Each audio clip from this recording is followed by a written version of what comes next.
नमस्कार, आप देख रहे हैं न्यूज नेशन। मैं हूं पेनाज त्यागी और बात होगी पड़ोसी मुल्क चीन की और उसकी तरफ से लगातार हो रहे इंट्रूजन की।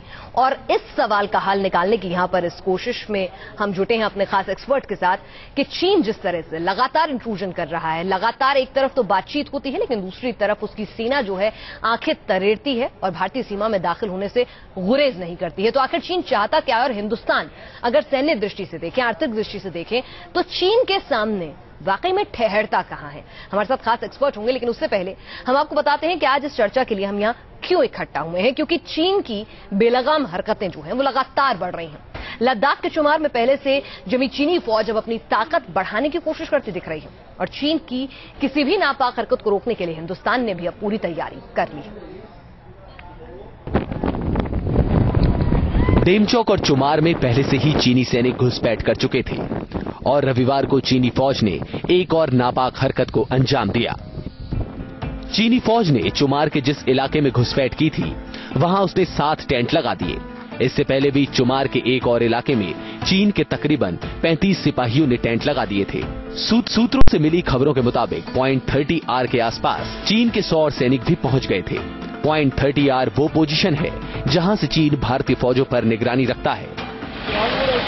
चीनी फौज की इस कार्रवाई के जवाब में भारतीय फौज ने भी सख्त कदम उठाते हुए लद्दाख में 15 बटालियनों को हाई अलर्ट पर रखा है।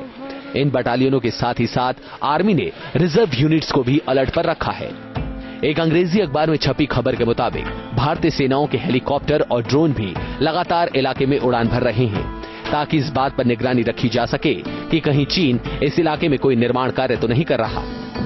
खबरें ऐसी भी आ रही हैं कि चीनी फौज के तकरीबन 1000 सिपाही चुमार में सामरिक महत्व की 6 से 7 पोजीशंस पर हैं।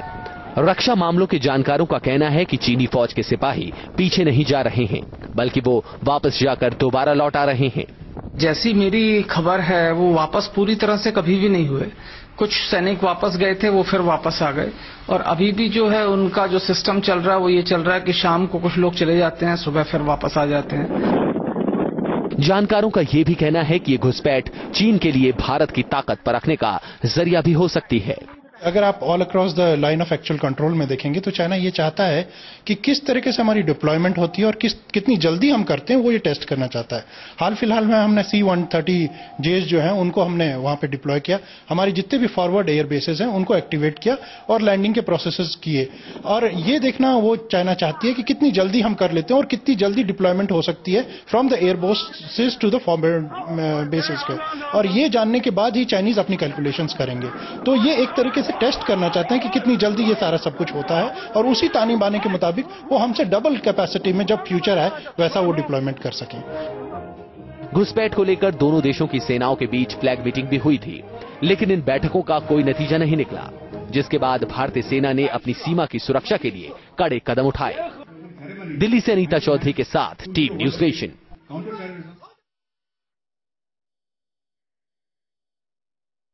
चलिए, और हमारे साथ इस वक्त खास मेहमान जुड़ गए हैं इस पर चर्चा करने के लिए कि किस तरह से यहां पर अगर देखा जाए तो हिंदुस्तान में लगातार इंट्रूजन हो रहा है, बातचीत होती है, उस दौरान के लिए जरूर चीनी सैनिक पीछे हट जाते हैं लेकिन इंट्रूजन लगातार जारी रहता है। तो ऐसे में बातचीत कैसे होगी? व्यापार के लिए सिर्फ क्या हिंदुस्तान एक बाजार के तौर पर उपलब्ध रहेगा और चीनी सेना आंख तरेरती रहेगी? दिक्कत कहां है? क्या line of actual control establish है या नहीं? इन तमाम पहलू पर बातचीत करने के लिए हमारे साथ खास मेहमान है खमार आगा साहब है हमारे साथ, विदेश मामलों के जानकार। आगा साहब, आपका स्वागत है। KS राणा है हमारे साथ, पूर्व राजनयिक हैं, और हमारे साथ इस वक्त राज कादियान जी भी हैं, रिटायर्ड लेफ्टिनेंट जनरल हैं, हमारे साथ स्टूडियो के बाहर से जुड़ रहे हैं।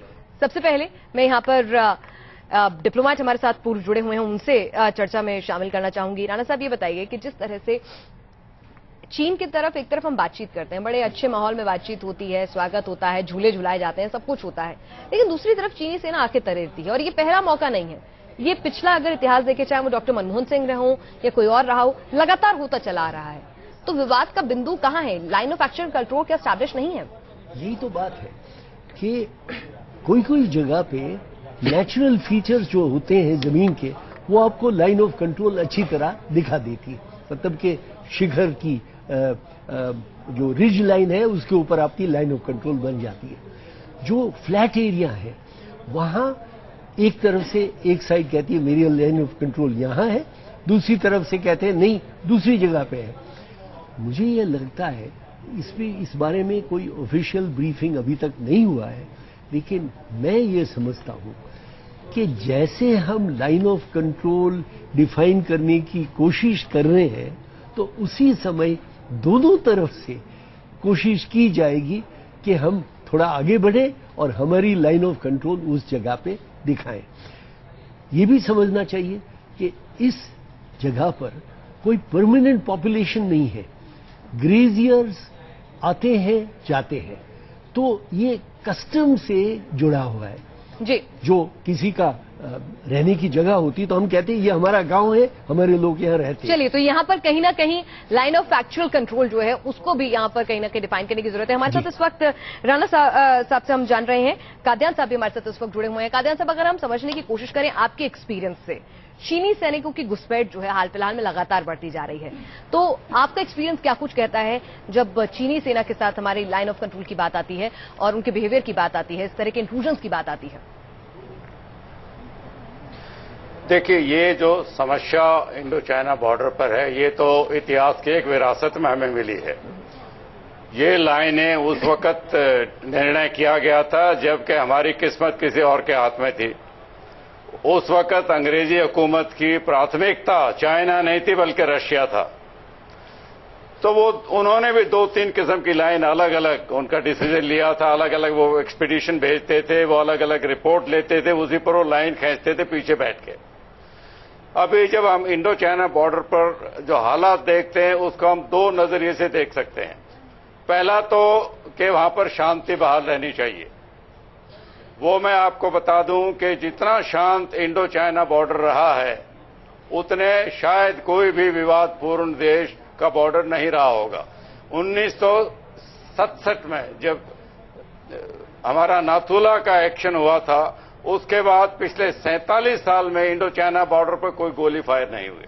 लेकिन राणा साहब, दूसरा पहलू इसका है, लेकिन राणा साहब, कादियान साहब, अभी हाल फिलहाल की अगर हम बात करें, पिछले साल भर की बात करें, तो चीन ने जिस तरह से आंखें तरेड़नी शुरू की हैं, उसके पीछे क्या एक वजह यह भी है कि जिस तरह से उसने अपना इंफ्रास्ट्रक्चर डेवलप किया है, जिस तरह से उसने रोड से, रेल से, जिस तरह से अपने आप को स्ट्रांग किया है बॉर्डर एरियाज में, चाहता क्या है चीन? क्योंकि हाल फिलहाल में इंट्रूजन बहुत बढ़ गई है। वो एक तो हमारा रिएक्शन देखना चाहते हैं कि हम किस हद तक उनका मुकाबला करने के लिए तैयार हैं। उनको इतिहास में 1962 की बातें याद हैं, लेकिन भारत उससे बहुत आगे बढ़ गया। वो शायद ये जानना चाहते हैं कि हम किस हद तक, जब वो मसल फ्लेक्सिंग करते हैं बॉर्डर पर, हम किस हद तक उनके सामने खड़े होकर उनको आंख दिखा सकते हैं। दूसरा उनका ये है, क्योंकि लाइन ऑफ कंट्रोल ऐसे इलाके में है जहां इसकी कोई परिभाषा नहीं है, ये रिज लाइन पर नहीं है, वहां वैलीज भी हैं, रिज लाइन भी है, स्लोप्स भी हैं, तो जब तक इसकी परिभाषा देश दोनों मिलकर सही नहीं करेंगे, ये जो तनावपूर्ण हालात हैं जी, ये शांति भंग नहीं होगी। कोई लड़ाई का चांस नहीं, दोनों देशों में किसी को दिलचस्पी नहीं है कि इसको और आगे बढ़ाएं, लेकिन ये तनावपूर्ण स्थिति, दोनों सेना एक दूसरे के करीब आएंगी, वहां कुछ हफ्ते रहेंगी। पिछले साल भी ये 3 हफ्ते तक रही थी, इस साल भी कुछ रहेंगे, फिर दोनों पीछे। तो ये नूरा कुश्ती का पर्पस कब तक रहेगा और कैसा रहेगा? और हिंदुस्तान की सेना अगर हम बात करें तो तकनीक के तौर पर, ताकत के तौर पर कहां खड़ी है चीन के मुकाबले, उस पर भी मैं आपसे बातचीत करूंगी। कादियान साहब, कमार आगा साहब भी हमारे साथ हैं। आगा साहब, अगर हम बात करें अपने देश की, कहा जाता है कि अब वो वक्त बीत चुके हैं जब लड़ाइयां लड़कर मसले सुलझाए जाते थे, यहां पर बातचीत के जरिए मसले सुलझेंगे। लेकिन चीन के साथ अगर देखा जाए तो हर बार धोखा ही हाथ लगता है। बाजार के तौर पर वो हिंदुस्तान का इस्तेमाल करता है, लेकिन जब बात हमारे फायदे या हमारे मुद्दों की आती है तो उनको दरकिनार करता है। हाँ, बिल्कुल ठीक है।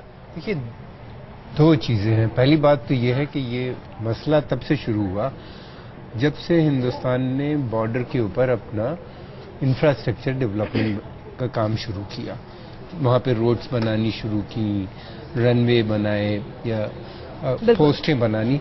उसी समय से ये हम देखते हैं कि इनकर्शन उनके शुरू हो गए। उन्हीं ने असर्ट करना शुरू किया और क्लेम करना शुरू किया कि ये हमारी टेरिटरी है। तो पहली बात तो ये कि वो ये नहीं चाहते कि वहाँ पे जो आर्मी अपना इंफ्रास्ट्रक्चर बना रही है वो वहाँ पे बने। दूसरी तरफ चाइना ने खुद अपने बॉर्डर में बहुत जबरदस्त इंफ्रास्ट्रक्चर बना रखा है। बिल्कुल। दूसरी चीज ये है कि चाइनीज ये डिलिबरेटली करते हैं। जब भी कोई हाई प्रोफाइल विजिट होती है उससे पहले दुनिया को बताने के लिए कि ये हमारी जमीन है और उसको असर्ट करते हैं, उसकी कोशिश करते हैं, उससे पहले ये करते हैं। यहाँ तक हद हो गई कि प्रेसिडेंट उनका दिल्ली में मौजूद था और उस समय भी इनकर्शन हो रहा था।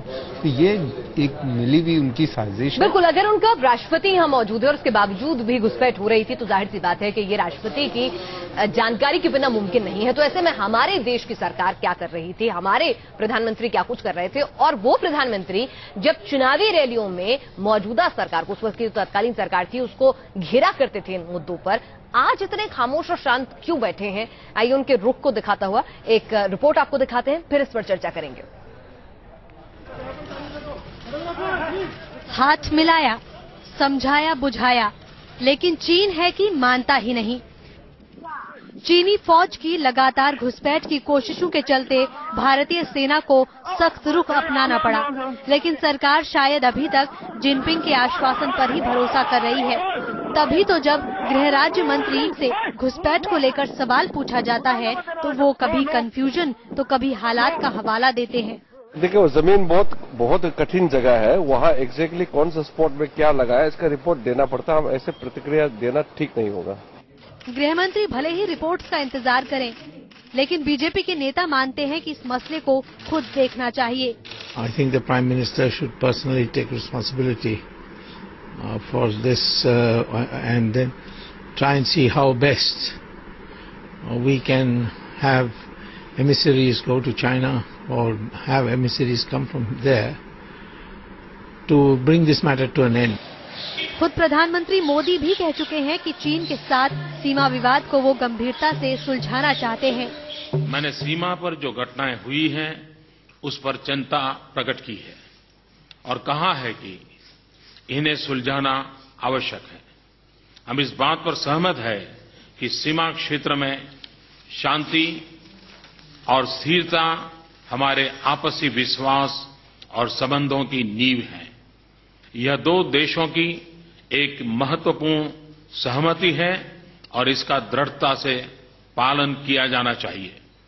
हमें बाउंड्री क्वेश्चन को जल्दी हल करना चाहिए। सरकार संजीदा होने का दावा तो कर रही है, लेकिन लगातार बढ़ती चीन की घुसपैठ इस संजीदगी को भी कटघरे में खड़ा करती है। चुमार में भारतीय सेना और चीनी सेना के बीच का टशन और भी तेज हो गया है। चीन के कदम आगे बढ़ते जा रहे हैं, स्टैंड ऑफ पोजीशन बरकरार है। हालांकि भारत की सेना लगातार ऐतराज दर्ज करी है और बाखूबी मोर्चा संभाले हुए है, लेकिन भारत की सरकार किसी भी तरह के एक्शन को लेने से बच रही है। वहां चुमार में चीन के सैनिक अपने तंबू गाड़ रहे हैं, लेकिन यहाँ भारत की सरकार रिपोर्ट का इंतजार कर रही है। वीडियो जर्नलिस्ट अबू तलहा के साथ अनीता चौधरी, न्यूज नेशन, दिल्ली। चलिए, हमारे साथ पूर्व राजनयिक भी इस वक्त मौजूद हैं, उनसे समझ लेते हैं आखिर सरकार की कौन सी कूटनीतिक मजबूरी होती है जिसके तहत वो लीडर जो कड़े बयान दे रहा था, राणा साहब, चुनाव के दौरान सरकार को कोस रहे थे, आप चुपचाप से ज्वाइंट स्टेटमेंट पढ़ते हैं, कहते हैं हमने अपनी आपत्ति दर्ज करा दी है। क्या चीन की ताकत की वजह से हम अपना कड़ा रुख नहीं दिखा सकते हैं? नहीं, ये ताकत की बात नहीं है। अपने देश में एक डेमोक्रेसी है, मतलब आप जो सवाल पूछ रहे हैं, खुलासा मांग रहे हैं, वो चीन में कोई मांगने वाला नहीं है।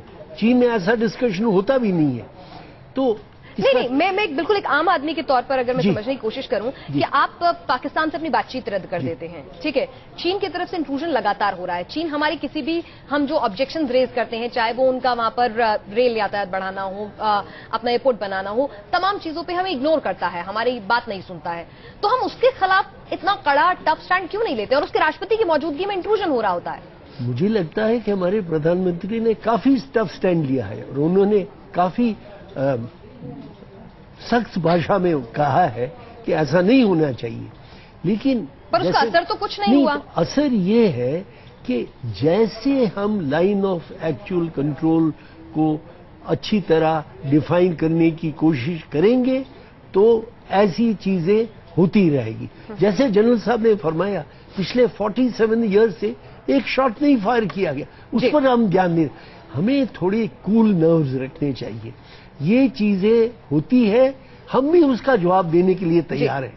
हमारी सेना बिल्कुल वहां मौजूद है, हमारी पूरी ताकत है, कैपेसिटी है। चलिए, कादियान साहब से भी जान लेते हैं। कादियान साहब, वाकई में क्या हमारे पास ताकत और कैपेसिटी है कि मुंहतोड़ जवाब दे सकें, या फिर कहीं ना कहीं हमारे सामने पाकिस्तान नहीं बल्कि एक बेहद मजबूत मुल्क, चाहे वो सैन्य दृष्टि से देखा जाए, चाहे वो आर्थिक दृष्टि से देखा जाए, खड़ा हुआ है, तो इसलिए कई बार हमें भी सोच के बात और कदम बढ़ाने पड़ते हैं। देखिए, पहली बात तो ये समस्या ऐसी है जिस पर सेना सिर्फ नियंत्रण रख सकती है और वो नियंत्रण रखे हुए है। इसका समाधान ना चीनी सेना के पास है ना भारतीय है, तो दोनों देशों को इकट्ठा बैठ के इसका समाधान ढूंढना पड़ेगा। दूसरा, जब आप तैयारी की बात करते हैं, किसी भी सेना की तैयारियां एब्सोल्यूट टर्म्स में नहीं देखी जाती, लेकिन जिस टास्क के लिए जो सेना को टास्क उस इलाके में मिल सकते हैं वो तैयारी हमारी है और उसमें और बेहतरी आती जाएगी। अभी हमारी माउंटेन कोर एक हम खड़ी कर रहे हैं, उसके लिए बजट भी सैंक्शन हो गया, लेकिन वो 4-5 साल लगेंगे जब तक वो तैयार नहीं होगी। लेकिन जो समस्या वहां चल रही है उस पर नियंत्रण रखने के लिए जितने सेनाएं, जितने साधन हमें चाहिए वो हमारे पास है, लेकिन उसमें लगातार बेहतरी होनी चाहिए, खासकर कम्युनिकेशन में, इंफ्रास्ट्रक्चर डेवलपमेंट जो बॉर्डर एरियाज में उसकी बहुत बिल्कुल। और चीन के मुकाबले कहीं ना कहीं वो इंफ्रास्ट्रक्चर जो उसने अपना ट्रांसपोर्टेशन बनाया है, जिस तरह से सीमा के पास उसका पूरा ट्रांसपोर्टेशन जितना मजबूत हो गया है और जिस तरह से चीन अपनी ताकत लगातार बढ़ा रहा है, वो भी चिंता का सबब है। भले ही ये अभी तक का सबसे विवादित शांत एलओसी जरूर रही हो, लेकिन कहीं ना कहीं चिंता का सबब जरूर है भारतीय सेना के लिए। भारतीय सीमा में घुसपैठ करने की ड्रैगन की चाल कोई नई नहीं है। दोनों ही देशों की सेना एक दूसरे के आमने सामने अक्सर कई बार आ जाती है। कई बार ऐसे मौके भी आए जब भारतीय जवानों ने चीनी सेना को पीछे भागने पर भी मजबूर किया है। चीन आखिर लगातार घुसपैठ की रणनीति क्यों अपना रहा है, इस पर रिटायर्ड मेजर जनरल पीके सहगल से बात की हमारी संवाददाता अनीता चौधरी ने। किस तरह से हमारी हिंदुस्तानी सेना लेह लद्दाख पे, इंडो चाइना बॉर्डर पे किस तरह से काम करती थी, इस पर बात करने के लिए हमारे साथ हैं मेजर जनरल पीके सहगल, जो उस वक्त यूरोपी की जब पहली डिप्लॉयमेंट लेह में हुई थी उसके ये पहले। आप बताइए कि जिस तरह की सिचुएशन अभी बना हुआ है चुमार में, क्या पहले भी इस तरह की सिचुएशन आते रहते थे? इस प्रकार की कोई सिचुएशन नहीं थी। मैं 1974 से लेकर 76 तक उस इलाके में था और कम से कम 30, 40, 50 उड़ानें उस एरिया में की। उस इलाके में कुछ नहीं होता, बिल्कुल फ्लैट लैंड है, कोई ग्रीनरी नहीं है, कोई पेड़ नहीं है, कोई खाद्यान्न नहीं है। ना तो उधर हमारी फौजें थी, ना चाइनीज फौजें थी। क्या ये सरहद का दायरा बदल गया? सरहद का दायरा बदल गया है, क्यों उस जमाने में चाइना का भी किसी प्रकार का कोई इंफ्रास्ट्रक्चर नहीं था, ना उनकी रेलवे लाइन थी, ना उनकी सड़कें थी, उधर पहुंचने का कोई साधन ही नहीं थे। इसलिए वो चाहते हुए भी उधर नहीं पहुंच सकते थे, because it's a totally inhospitable area. अभी भी जो चाइनीज के ट्रुप्स आए हैं उनका खाद्यान्न, उनके खाने पीने की चीजें, उनके रहने की चीजें तमाम हवाई जहाजों से, हेलीकॉप्टर के माध्यम से गिराई जा रही है, because there is nothing that goes there. इसलिए एक आदमी को वहां मेंटेन करने के लिए उस जमाने में भी कई हजार रुपए लग जाते थे, जो आज के समय में कई लाख रुपए लग जाएंगे। And it was not only applicable to us, it was applicable to the other side also. लेकिन उसके बाद उन्होंने बहुत बड़े पैमाने पर इंफ्रास्ट्रक्चर बना लिया। उनकी सड़कें लगभग हमारे बॉर्डर तक आ गई। अभी जो स्टैंड ऑफ हो रहा है वो एक और सड़क बनाना चाहते हैं जो 5 किलोमीटर हमारी टेरिटरी के अंदर ले जाना चाहते हैं, जो हम ऑब्जेक्ट कर रहे हैं। आपके हिसाब से कोई ऐसा इंटरेस्टिंग यादगार चीज आपके लिए जिसको आप शेयर करना चाहेंगे टीवी पे चीन को लेकर के? याकला जो कुछ ऐसा पास था जहां के ऊपर हमारी जबरदस्त मुठभेड़ हुई थी और लोकल कमांडर्स ने बिना सेंट्रल गवर्नमेंट की इजाजत के पोजीशन को, सिचुएशन को अपने हाथ में लेके चीन के ऊपर बमबारी की, गोलाबारी की और चीन को भारी नुकसान हुआ। और उसके बाद चीन चुप करके वापस हो गया और उस एरिया में दोबारा कभी लड़ाई नहीं हुई। इस माफिक के 2 इंसिडेंट्स हुए, एक निफा एरिया में जिसको आज अरुणाचल बोलते हैं और एक और 2 सिक्किम में, where the local commanders to control of the situation, took a very stiff action and in all cases the Chinese withdrew. तो खुद मेजर जनरल पीके सहगल जो कि उस एरिया में सर्व कर चुके हैं, कई शॉर्टीज ले चुके हैं उस एरिया में और चीन के कई हरकतों को भी देख चुके हैं, कई बार सबक भी सिखा चुके हैं। उनका कहना है कि अब फिर वक्त आ गया है कि टैक्टफुल गेम खेला जाए और चीन पे बारीक निगाहें रखनी चाहिए। भले सबक ना सिखाएं, लेकिन अपने आप को तैयार रखना बेहद जरूरी है। वीडियो जर्नलिस्ट अबू तलहा के साथ अनीता चौधरी, न्यूज नेशन, दिल्ली। चलिए, तो सहगल साहब भी कह रहे थे कि जमाने बदल चुके हैं। उस वक्त दोनों बराबरी पर खड़े थे, ना तो उनके पास रेल यातायात था, ना हमारे पास था। हेलीकॉप्टर के जरिए रसद पहुंचाई जाती थी, तो कहीं ना कहीं बराबरी पर खड़े थे, इसलिए जवाब देना आसान था। लेकिन आज हम कितने तैयार हैं? कमार आगा साहब, अगर चीन का देखा जाए इंफ्रास्ट्रक्चर के तौर पर, क्या वो हिंदुस्तान को चारों तरफ से घेरने की योजना नहीं कर रहा है? यस, इंडियन ओशन या उसका जो प्लान है, जिस तरीके से डीप सी पोर्ट्स वो बना रहा है, गौडर में पाकिस्तान में, फिर बांग्लादेश में, चिटागोन में, फिर श्रीलंका में, और यहाँ मालदीव में भी उसका प्लान है। तो इस तरीके से कहा जाता है कि ये स्ट्रिंग ऑफ पर्ल्स के नाम दिया गया है इसको, कि हिंदुस्तान के चारों तरफ ये पोर्ट्स जो बन रहे हैं उनका इस्तेमाल वो मिलिट्री के लिए भी कर सकता है। भारतवर्ष को कोई आपत्ति नहीं है अगर वो चाइना, इन सभी देशों में अगर डेवलपमेंट का काम करे, लेकिन जब ये डेवलपमेंट के नाम पे अगर वो सैनिक शक्ति अपनी बढ़ाने की या हिंदुस्तान को घेरने की कोशिश जो कर रहा है, उससे आपत्ति है। इंडियन ओशन में काफी बड़ा कंपटीशन है उसका, हिंदुस्तान और यूनाइटेड स्टेट्स जो दो बड़ी पावर हैं जो इंडियन ओशन में सबसे ज्यादा जिनके शिप्स हैं, और जो सी लेन्स हैं, खासतौर से गल्फ ऑफ हॉर्मुज़ से लेके स्ट्रेट ऑफ मलाक्का तक का जो ये पूरा एरिया है, इसमें इंडियन नेवी की सबसे ज्यादा प्रेजेंस रहती है, और ये वहाँ पे काफी अमन और शांति प्रदान करती हैं, खासतौर से पायरेसी के खिलाफ। हमारा लगभग 65% तेल इसी रास्ते से आता है, फिर चाइना का तकरीबन 80% तेल इस रास्ते से जाता है, जापान का ऑलमोस्ट 80% तेल इस रास्ते से जाता है। तो ये बहुत ही इम्पोर्टेंट, फिर हमारा जितना व्यापार है वो इसी इंडियन ओशन के जरिए होता है, जो कि यूरोप या इस तरफ। चलिए, हमने व्यापार की बात की है तो यहाँ पर मैं राणा साहब को इंक्लूड करना चाहूंगी। क्या अब रिश्ते जो हैं वो आर्थिक लेन देन के लिहाज से तय होंगे, और ऐसे में क्या जापान और चीन के साथ, दोनों के साथ मिलकर हिंदुस्तान आर्थिक रिश्ते बना सकता है, रख सकता है, आगे बढ़ सकता है? देखिए, आर्थिक संबंध है, हम ऐसा कह सकते हैं कि आज के विश्व में आर्थिक सहयोग कभी कभी टेंशन के साथ भी जारी रहता है। आप यूनाइटेड स्टेट्स और चाइना देखें, आप जापान और चाइना देखें, वही हालत है। इन देशों के बीच में भी काफी तनाव है, लेकिन फिर भी इनका इकोनॉमिक कोऑपरेशन आगे बढ़ता है। और जब इकोनॉमिक कोऑपरेशन मजबूत होता है, खास करके इन्वेस्टमेंट आने वाला है। आज तक पिछले 15 साल में चीन का भारत में जो इन्वेस्टमेंट है वो $400 मिलियन है। भारत का इन्वेस्टमेंट चीन में कोई 150-200 मिलियन डॉलर का होगा। अब चीन काफी अच्छे रकम लेके इन्वेस्टमेंट करने वाला है, तो ये अच्छी बात है। इससे मतलब कि चीन को भारत के साथ आर्थिक संबंध जारी रखने में एक बड़ा उनके लिए एक बड़ा मुद्दा बन जाएगा, और इस पे वो ध्यान देंगे, अच्छी बात है। और फॉरेन डायरेक्ट इन्वेस्टमेंट इस तरह के इन्वेस्टमेंट है कि एक बार आपने इन्वेस्ट किया तो आप उसको कल वापस नहीं ले जा सकते हैं, यू आर टाइड। चलिए, तो आर्थिक रिश्ते कहीं ना कहीं बिल्कुल देशों को बांधते हैं, लेकिन उस सेना का क्या जो बॉर्डर पर खड़ी होकर ये जो तमाम चीजें होती है उसको फेस करती है।